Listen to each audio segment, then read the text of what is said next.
এমন কিছু বৈশিষ্ট্য আছে যে বৈশিষ্ট্যগুলো অন্য কোনো সূরার নাই। কথা বুঝতে পারছেন? এই সূরা একটি ব্যতিক্রমী বৈশিষ্ট্য বিশিষ্ট সূরা, যা অন্য কোনো সূরার মধ্যে খুঁজে পাবেন না। যেমন ১ নম্বর বৈশিষ্ট্য হচ্ছে আতওয়াল সূরা, সবচেয়ে দীর্ঘ সূরা, লম্বা সূরা, বড় সূরা। সূরা বাকারার মতো বড় সূরা আর কোরআনে আছে একটাও?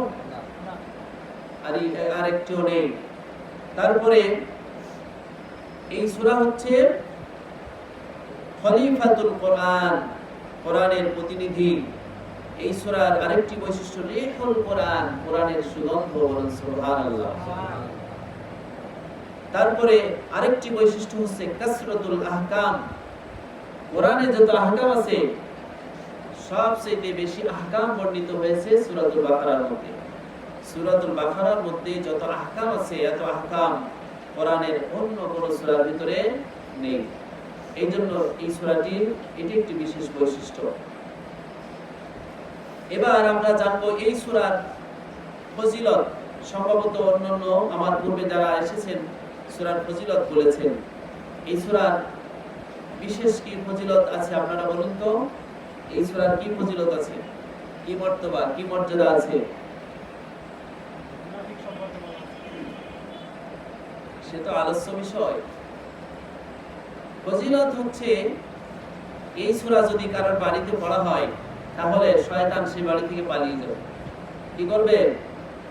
বিশ্বনবী সাল্লাল্লাহু আলাইহি ওয়াসাল্লাম বলেন, লা তাজআলু বুয়ুতাকুম মাকাবিরা ইন্নাশ শাইতানা ইয়ানফিরু মিনাল বাইতিল্লাযী তুকরাউ ফীহি সূরাতুল বাকারা। সহিহ মুসলিম শরীফের হাদিস। বিশ্বনবী বলেন, নিশ্চয় যেই বাড়িতে কোরআন পাঠ করা হয় ওই বাড়ি থেকে কোরআন না সূরা বাকারা যে বাড়িতে তেলাওয়াত করা হয় শয়তান ওই বাড়ি থেকে পালিয়ে যায়। বলুন সুবহানাল্লাহ। হাদিসে রাসূল সাল্লাল্লাহু আলাইহি ওয়াসাল্লাম আরো বলেছেন, লা তাজআলু বুয়ুতাকুম মাকাবিরা, তোমরা তোমাদের গৃহগুলোকে কবরস্থান বানিও না। অর্থাৎ সেখানে নামাজ কালাম কিছু পড়ো, কোরআন তেলাওয়াত করো। কবরে কি নামাজ কালাম কোরআন তেলাওয়াত করার জায়গা নয়। বাড়িতে কিছু নামাজ কালাম, ফরজ নামাজ ছাড়া অন্যান্য নামাজ বাড়িতে পড়াই কি উত্তম। যদিও এখন মানুষ ওই বাড়িতে নামাজ পুরুষরা পড়ে না বললেই চলে, মা বোনরা অবশ্যই বাড়িতেই পড়ে, কিন্তু পুরুষ যারা সব যা কিছু পড়ার দরকার সব মসজিদে পড়ে। কিন্তু বাড়িতেও কিছু নামাজ পড়ার জন্য বিশ্বনবী তাকিদ দিয়েছেন। আমরা চেষ্টা করব ইনশাআল্লাহ।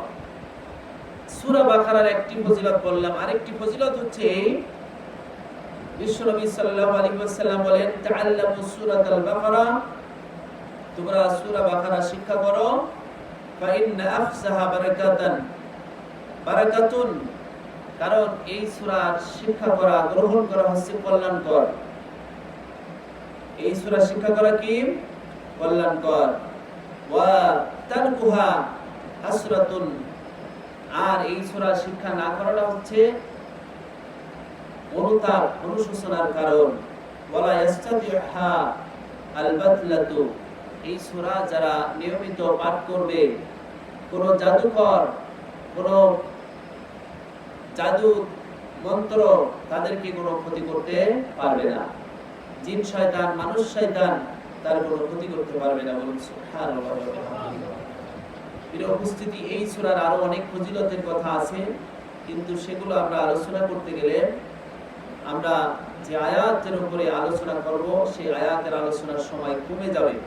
তাই ফজিলত আর না বলে আমরা সামনের দিকে অগ্রসর হচ্ছি।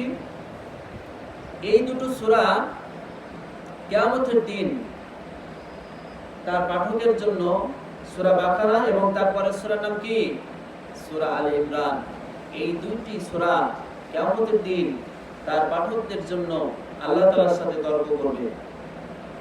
কি জন্য? মুক্তির জন্য। পাঠকদের পক্ষে আল্লাহ তাআলার সাথে কি করবেন? তর্ক করবেন। এই সম্পর্কে সহিহ মুসলিমের হাদিস এসেছে, রাসূল সাল্লাল্লাহু আলাইহি সাল্লামের একজন সাহাবী হযরত নওয়াস ইবনে সামান তিনি বলেন, আমি রাসূল সাল্লাল্লাহু আলাইহি ওয়াসাল্লামকে বলতে শুনেছি, কিয়ামতের দিন কোরআন এবং আহলে কোরআন যারা কোরআন অনুযায়ী আমল করত তারা উপস্থিত হবে।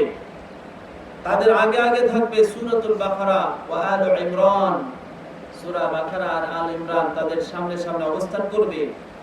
ওয়া দারাবা লাহুমা রাসূলুল্লাহ সাল্লাল্লাহু আলাইহি ওয়াসাল্লাম সালাসাতান, রাসূল সাল্লাল্লাহু আলাইহি ওয়াসাল্লাম এই দুটো সূরার তিনটি উপমা দিয়েছেন। কয়টি উপমা? তিনটি উপমা। একটি উপমা হচ্ছে কান্নাহুমা গামামাতান, এই দুটি সূরা যেন ঘন কালো মেঘের মতন তার পাঠকদের মাথার উপরে অবস্থান করবে। আও জুল্লাতানি সাউদানি বাইনাহুমা শারকুন, অথবা দুটি ছায়া, কালো ছায়া তাদের মাথার উপরে অবস্থান করবে। আও কান্নাহুমা জিরকানি মিন তাইরিল সওয়াফ, অথবা দুটি পাখির ঝাঁক তাদের মাথার উপরে ছায়া বিস্তার করবে। সুবহানাল্লাহ। তুহাজ্জানি আন সাহিবিহিমা, এই দুটি সূরা তার পাঠকদের জন্য আল্লাহ তাআলার সাথে তর্ক বিতর্ক করবে। সুবহানাল্লাহ। প্রিয় উপস্থিতি, এই সূরার মধ্যে আয়াত আছে কয়টা? 286 আয়াত আছে কয়টি? 286। রুকু আছে 40টি, শব্দ আছে 6221টি, বর্ণ আছে 25500। এই সূরার ভিতরে 1000 সংবাদ, 1000 আদেশ এবং 1000 নিষেধ আছে। কথা বুঝতে পারলেন? সবচেয়ে বেশি বিধান সম্বলিত সূরা এটি। এবার আমরা এই আয়াতের ব্যাখ্যার দিকে অগ্রসর হব।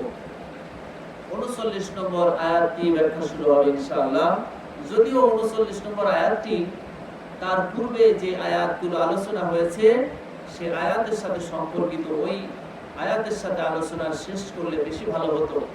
যেহেতু রেখেছে আমার জন্য, এজন্য আমি এই আয়াত সম্পর্কে কিছু সংক্ষিপ্ত বলে পরবর্তী আয়াতের বিস্তারিত ব্যাখ্যা বিশ্লেষণ করব। আল্লাহ বলেছেন, এই আয়াতের আগের ঘটনা কি ছিল আপনাদের মনে আছে? যে আল্লাহ তাআলা আদম আলাইহিস সালামকে বলেছিলেন, তুমি আর তোমার স্ত্রী জান্নাতে অবস্থান করো, নাকি? আর বলেছিলেন যে তোমরা ফালা তাকরাবা হাযিহিস শাজারাতা ফাতাকুনা মিনাজ জালিমিন, তোমরা এই গাছটির কাছে যাবে না। কোন গাছটার নাম কিন্তু কোরআনে বলে নেই। আমাদের সমাজে প্রচলিত আছে গন্ধম, তাই না? কিন্তু গন্ধম এই তথ্যটা কোরআন হাদিস কোথাও নেই। আল্লাহ তাআলা বলেছেন একটি গাছের কথা, আমরা জানবো একটি গাছ। কি গাছ জানার দরকার নেই। তোমরা যদি ওই গাছটির কাছে যাও তাহলে তোমরা অপরাধী হয়ে যাবে। কিন্তু শয়তান তাদেরকে কি করলো? ফাআসাল্লাহু আশ-শাইতানু আনহা, শয়তান তাদেরকে সেখান থেকে পদস্খলিত করলো প্রতারণা দিয়ে। এই ঘটনাটি কোরআনের আরো অনেক সূরার ভিতরে আছে। সূরা তাহা, সূরা আরাফ সহ আরো অনেকগুলো সূরার ভিতরে এই ঘটনা আছে। সূরা সাদ, সূরা আহকাফ। তো আদম আলাইহিস সালামকে ইবলিস ওয়াসওয়াসা দিয়ে জান্নাত থেকে বের করে দিল। বের করে দেওয়ার পরে আল্লাহ রাব্বুল আলামিন বলে দিলেন, ফা ইম্মা ইয়াতিয়ান্নাকুম মিন্নি হুদান ফামান তাবিআ হুদায়া ফালা খাউফুন আলাইহিম ওয়ালা হুম ইয়াহজানুন, আমার পক্ষ থেকে যে হেদায়াত তোমাদের কাছে যাবে, যুগে যুগে নবী রাসূল আসবে, এটা কিন্তু আদম সন্তানের জন্য মূলত এই নসিহত যে নবী রাসূল যাবে এবং তাদের সাথে আমার পক্ষ থেকে হেদায়াত যাবে, আসমানি কিতাব যাবে। এই কিতাব যারা অনুসরণ করবে তাদের কোনো ভয় নেই, তাদের কোনো চিন্তা নাই। কথা বুঝতে পারলেন? একটা জিনিস আপনারা খুব মনোযোগ সহকারে শুনবেন, যারা হেদায়াতের পথে থাকবে তারা 4টি জিনিস থেকে মুক্ত থাকবে। কয়টি জিনিস থেকে? 4টি জিনিস থেকে মুক্ত থাকবে। আল্লাহ তাআলা এই আয়াতে বললেন, ফা ইম্মা ইয়াতিয়ান্নাকুম মিন্নি হুদান ফামান তাবিআ হুদায়া ফালা খাউফুন আলাইহিম ওয়ালা হুম ইয়াহজানুন, যারা আমার পক্ষ থেকে যে হেদায়েত যাবে, এই হেদায়েতের উপরে যারা থাকবে তারা থাকবে ভয় থেকে মুক্ত এবং চিন্তা থেকে মুক্ত। এখানে খৌফ বলা হয়েছে, খৌফ মানে ভয়, আর হুজনুন মানে হচ্ছে চিন্তা।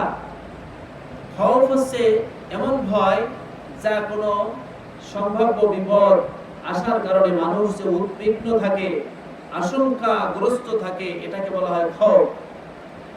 আর হুজনুন হচ্ছে কোন বিপদ মুসিবত ঘটে গেলে বিপদজনিত কারণে মানুষ যে চিন্তাগ্রস্ত থাকে তার নাম হচ্ছে হুজনুন। এই পৃথিবীতে সকল সুখের মূল হচ্ছে এই দুটো জিনিস থেকে মুক্ত থাকা। এই দুটো জিনিস থেকে যদি মানুষ মুক্ত থাকে তাহলে তার মতো সুখী মানুষ আর হতে পারে না। তো এই দুনিয়ায় সুখী হতে গেলে আল্লাহ তাআলার থেকে আগত হেদায়েতের উপরেই থাকতে হবে। তাফসীরের মধ্যে এসেছে যে যারা আল্লাহ তাআলা